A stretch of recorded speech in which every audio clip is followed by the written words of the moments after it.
When I was a child, I thought my great-grandmother was simply a kind old woman who sang lullabies.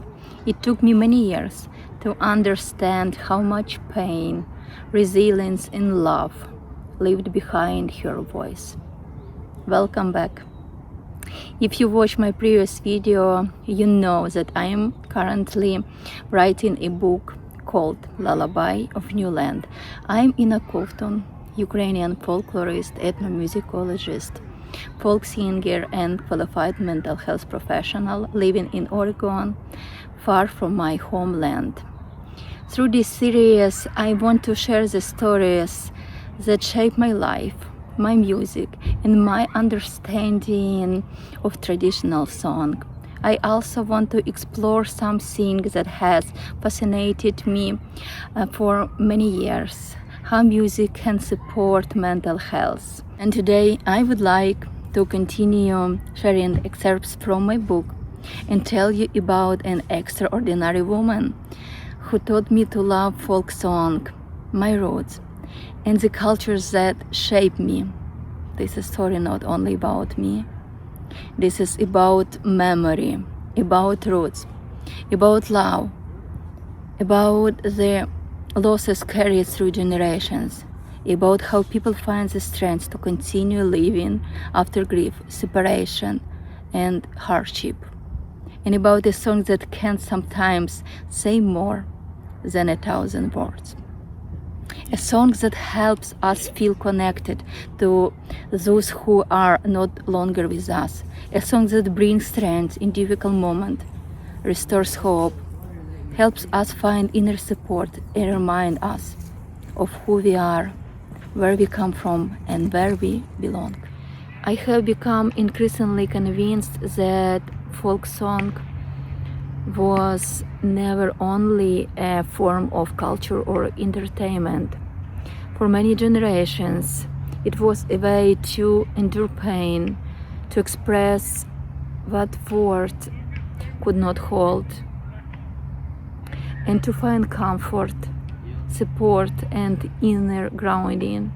A song does not always change circumstances, but it changes the person who walks through them. That is why I believe that song can not only preserve memory, but it also heals the heart, return a person to themselves, and remind them that they are not alone. My great-grandmother lullaby, as the story continues.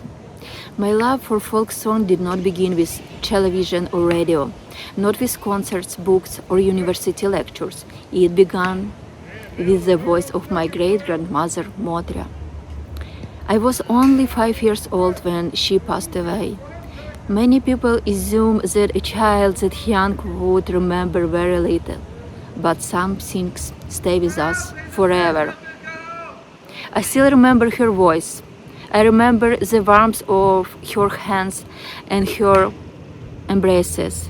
I remember the lullaby she sang to me before sleep, the playful children's songs, the fairy tales, and the endless stories that filled her world.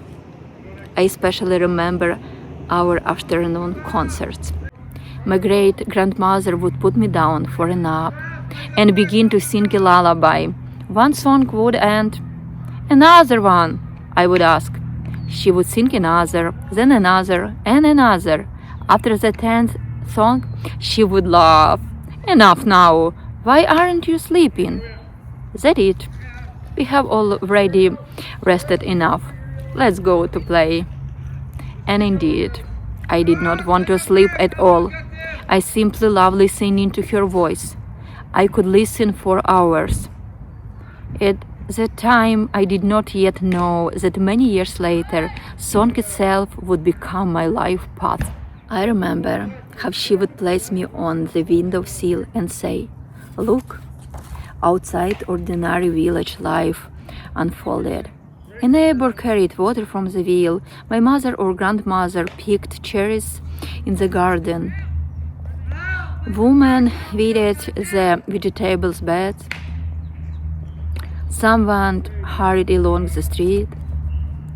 She would watch it with me and begin to tell stories about people, about life, about work. She often said that if you want to achieve something, you must work hard, that nothing mindful comes easily. At the time, I did not think deeply about her words, but today I understand how many parts of my character, my persistence, my love of learning, my drive to do everything as well as possible, and even my perfectionism, which sometimes helps and sometimes hurts, all began in those conversations by the window. But that is another story. Let us return to my childhood. Back then, I thought my great-grandmother knew everything in the world. In my memory, she is always smiling, kind, patient, gentle. She always praised me, supported me, and believed in me. With her, I felt special, safe, deeply loved. Only much later did I begin to understand how difficult her own life had been. My great-grandmother Motra was born in December 1906. I will continue her story in the next video. Thank you for being here. And now I would like to leave you with another beautiful folk song, a song passed down to me by my great-grandmother. One has accompanied me through my life. As I mentioned in my previous video, you don't need necessarily to understand the language. Just listen with your heart. Thank you.